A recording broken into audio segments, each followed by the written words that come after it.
Notre agriculture extractive est vieux maintenant de quelques 10 000 ans. Les terres de ses origines sont tous devenues des déserts aujourd'hui. Et aujourd'hui, dans nos pays occidentaux, découplés par la puissance de la pétrochimie en partenariat avec des monocultures mécanisées, l'extraction agricole a pu littéralement changer les paysages devant nos yeux, chassant d'abord les animaux ambulants, inclus les humains, détruisant ensuite la végétation pour éroder le sol et exposer la géologie à nu. C'est ainsi que nous avons accéléré ce cycle d'eau par force d'imperméabilité. Nous avons enlevé les capacités de nos biosphères d'absorber l'énergie du soleil qui nous tombe dessous tous les jours sans faute, et donc nous avons rendu le climat imprévisible par manque d'amortisseurs biologiques et c'est tout. Le processus extractif peut donc créer à la fin que du désert. Il n'y a pas d'autre destination pour ce bus-là et le meilleur moyen de l'arrêter est de faire autrement soi-même en étant véritablement sûr des origines de ces produits consommables.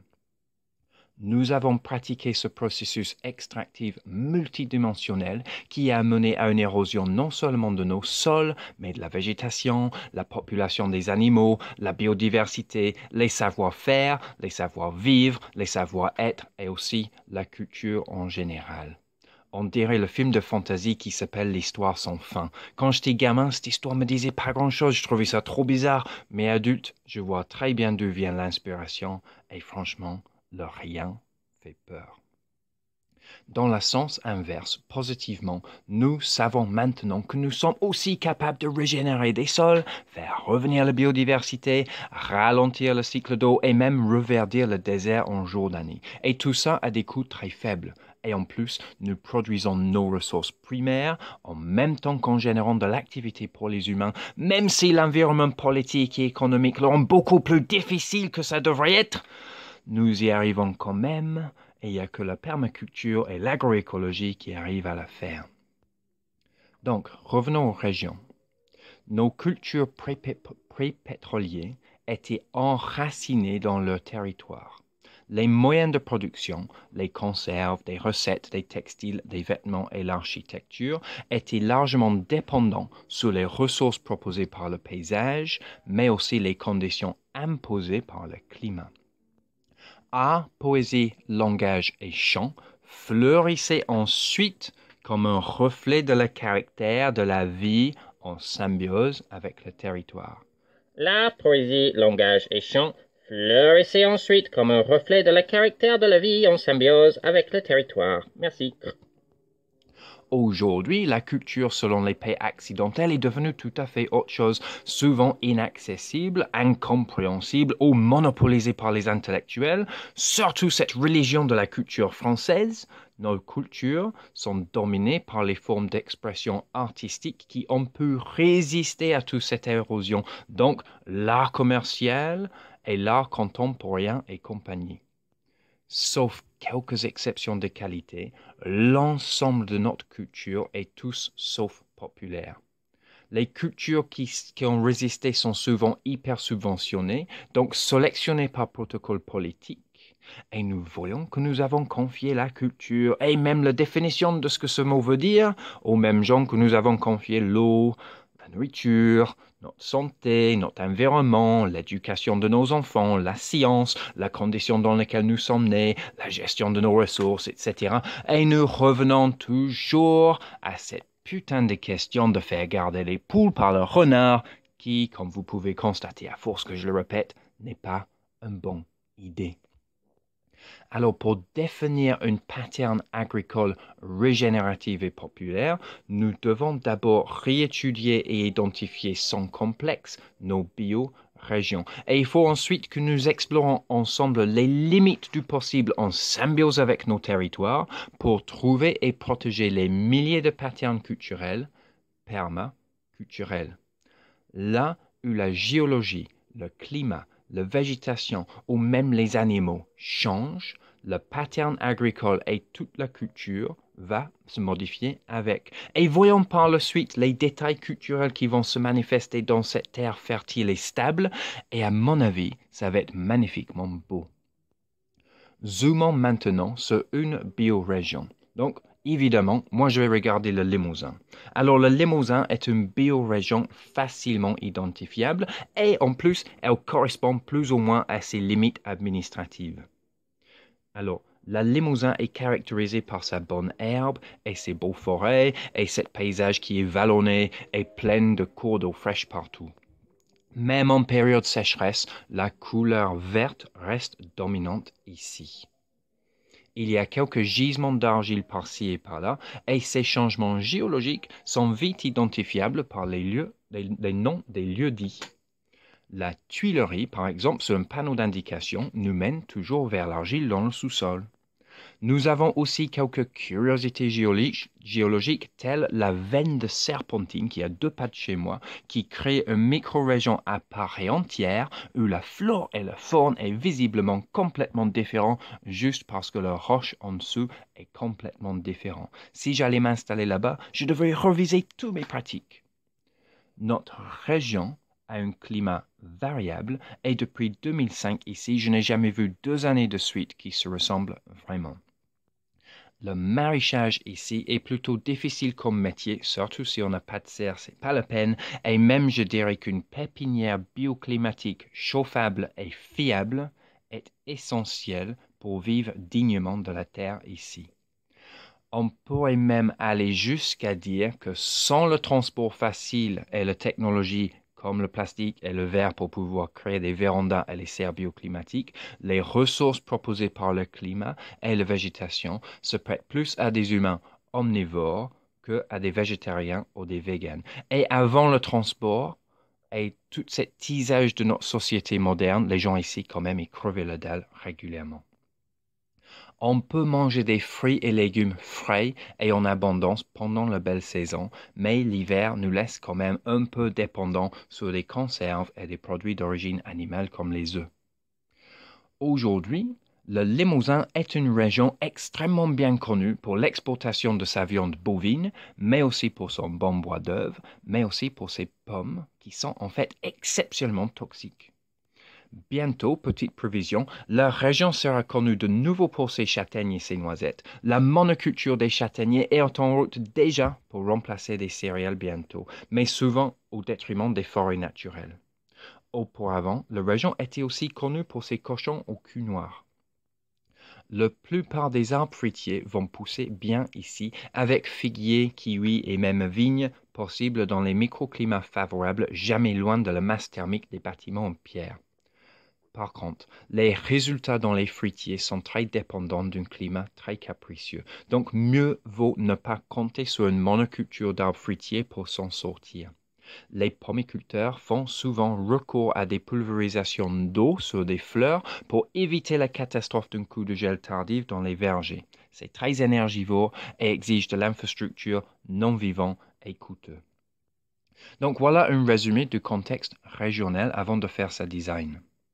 Pour chaque élément vivant que nous allons ajouter dans notre pattern agricole, que ce soit une vache, un cochon, un poulier, un pommier, une salade, il faut que nous étudions aussi la propre pattern naturel de chaque élément pour le remettre dans sa cycle naturel. Puis, bien sûr, nous devons évaluer quels éléments vont bien ensemble et identifier ceux qui ne sont pas compatibles. En fait, c'est du design extrême pour élaborer un pattern agricole, non seulement pour caler des éléments de façon intelligente et harmonieuse sur le terrain en 3 dimensions, mais aussi l'emboîtement des choses dans le temps et selon les saisons ou ce que j'appelle le design en 4 dimensions. Ça devient tellement complexe qu'il n'y a que la pensée en pattern ou pattern thinking qui peut le comprendre, qui peut le visualiser, qui peut l'évaluer et surtout le faire évoluer holistiquement dans le temps. La pensée linéaire face à toutes ces complexités va tout simplement disjoncter ou décider de ne pas avoir vu l'information présentée. Mais la bonne nouvelle est que la pensée en pattern est à la portée de tout le monde. C'est la remise en place de toutes ces relations symbiotiques complexes qui nous aide à retrouver la cohérence de la nature elle-même et donc de procurer son abondance et plus important maintenant vu l'état de le climat, de procurer sa résilience. Donc, pour le Limousin, je vais commencer ma pattern avec des vaches. Mais avant ça, encore un petit peu de critique sociale. Vous aurez remarqué sûrement maintenant que j'ai une petite tendance à répondre aux réactions que je considère en étant inutiles, et je fais ça en amont. Alors quand je fais ça, c'est toujours car j'ai fait le tour d'une question à plusieurs reprises, souvent confronté par ces mêmes réactions pendant et après les stages de permaculture et les conférences dans ma vraie vie, et pas non plus sur Facebook. J'ai toujours envie de présenter une opinion soutenue pour être cohérent avec moi-même et pouvoir fournir une réponse étayée. Du coup, je recherche énormément et j'écoute également tous les camps concernés, surtout sur des questions difficiles et ceux qui incitent des réactions émotionnelles sans garde-fou. Et il y a un pattern dans les réponses que je trouve. Souvent, ma vérité à moi se trouvait taboue ou mal vue par une certaine frange de la population. Donc ici, avant de continuer, je vais faire le tour du sujet, ce que j'ai nommé les mouvements d'intolérance. Commençons par le véganisme et en particulier la frange végane que j'ai baptisée le véganisme acharné. Donc, ce n'est pas tous les véganes non plus. Alors, une vache se fait accuser de tout un tas de conneries aujourd'hui et pas du tout à juste titre. Et il y a même des films qui s'appellent Cowspiracy. Pendant que je suis entièrement d'accord et même témoin moi-même dans ma vraie vie que la façon dans laquelle nous élevons et traitons les vaches, même ici en Limousin, est honteux, polluant et même nocif pour l'humain. Mais je reste quand même pro-vache. J'explique. Face à cette vague croissante d'intolérance alimentaire, je me retrouve à devoir défendre le droit de manger les animaux, car sans les vaches, par exemple, nos écosystèmes de prairies vont être très difficiles à gérer.